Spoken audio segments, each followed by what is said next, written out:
Assalamualaikum warahmatullahi wabarakatuh. Salam sejahtera untuk kita semua. Saya anggota koperasi dari Jogja, yang anggota biasa, yang saya mewakili keluarga saya yang semuanya ada 5 orang. Salah satunya ibu saya sudah sangat sepuh, yang mengumpulkan uang itu untuk masa tuanya bisa kemana-mana. Ternyata tidak bisa terjadi, dan saya tidak mau ibu saya jadi korban berkelanjutan. Jadi tadi sudah disampaikan keanehan-keanehan yang terjadi, dan memang itu yang terjadi, yang mungkin juga banyak. Sebetulnya saya tahu banyak anggota yang sama sekali buta, sama sekali tidak tahu informasi apa-apa tentang keadaan KSB. Itu yang sebetulnya kasihan ya. Masih banyak di luar sana, masih banyak. Jadi mungkin dengan adanya informasi-informasi seperti ini, dengan kita hapus dari media,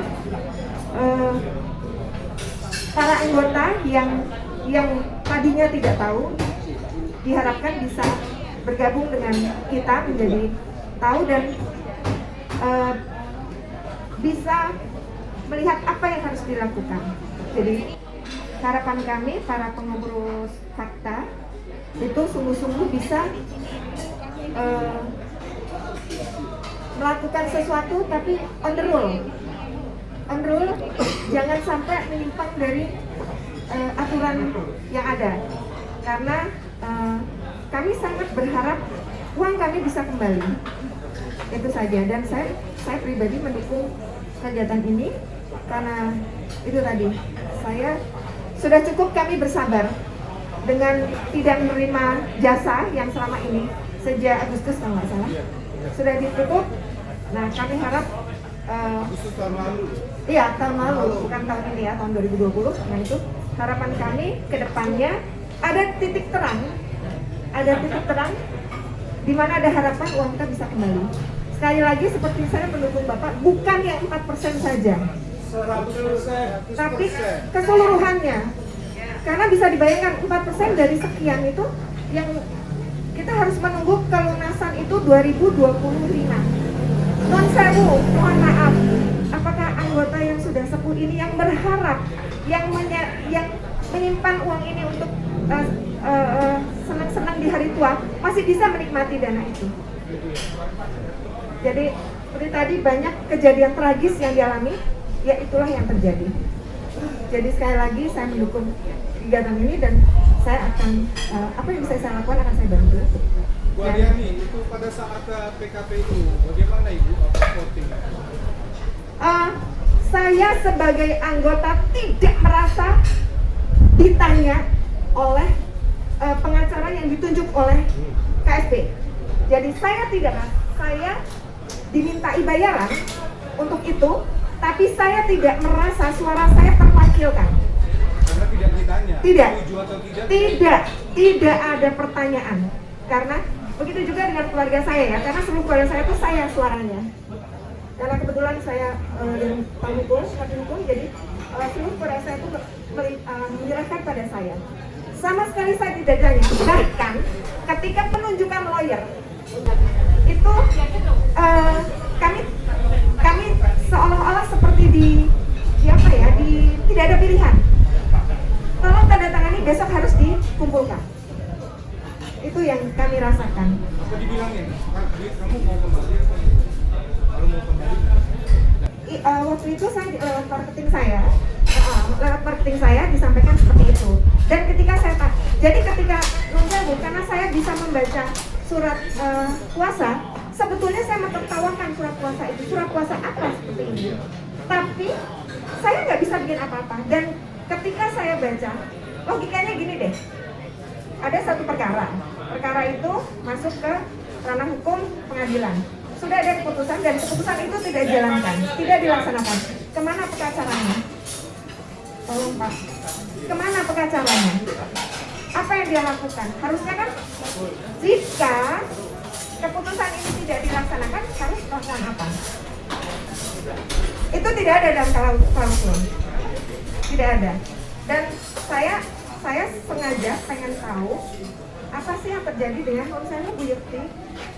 Karena saya anggota baru, jadi saya baru bertanya tadi, kenapa dianggap Ibu belum saatnya melakukan penagihan. Saya tidak melihat ada klausul dilunasi Desember di dalam keputusan pengadilan. Kalau hukum itu kan bacanya di hitam di atas putih. Kalau bahasa hukum kan gitu. Kalau katanya atau tambahan, oh ya itu tambahan, itu bukan bahasa hukum. Itu bahasa preman. Bahasa hukum kita baca hitam di atas putih. Yang sudah disahkan. Itu yang kita lihat. Berarti 4% itu no ya Bu? 100% yes?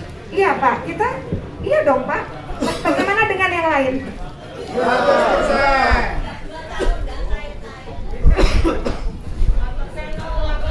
4%. Dan ketika saya merasakan kalau nggak salah bulan Mei atau April 2019 itu saya minta setiap bulan ibu saya dan saya minta jasa itu dikirim. Itu udah sulit,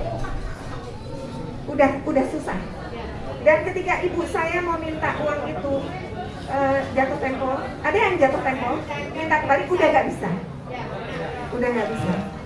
Jadi dan yang saya herankan, seharusnya yang saya mau tanya sebetulnya para marketing ini, kejadian tidak bisa melakukan pembayaran ini bukan terjadi tiba-tiba, ujuk-ujuk, nggak mungkin, tidak mungkin. Kejadian tidak bisa bayar ini akan sebetulnya 1 tahun sebelum kejadian itu, 1-2 tahun ke belakang itu harusnya sudah bisa dirasakan. Harusnya Kemenkum juga Harusnya sudah ada. Jadi mungkin bisa minta di audit. Sekarang gini aja, ya Mas ya. Sekarang dari pernyataan mereka beralasan ini COVID terjadi bulan Maret, ya. Sementara mereka langsung 1 bulan kemudian mereka mengatakan bikin surat edaran tidak bisa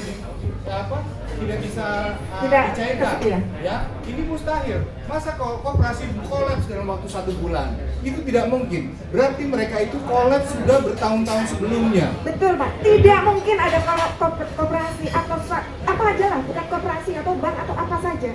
Itu tiba-tiba kolaps 1-2 bulan, jangankan setengah tahun aja nggak mungkin. Itu sudah 1-2 tahun itu sudah pasti sudah bisa dilakukan. Ke belakang itu mereka sudah bermasalah. Iya, jadi saya support kegiatan pengurus fakta. Semoga ada titik terang dari usaha kita, dan saya mau Pak, sekali saya mohon tetap pendorong Pak. Terima kasih Bu. Itu. Karena kita berharap bahwa kita bisa kembali. Nah, Fakta Jogja sudah ketambahan power ini satu ini Bu Arianti. Nanti kita akan diskusi terus Bu. Siap, Pak. Kita mohon dibantu supaya uang-uang anggota ini bisa cair segera. Iya.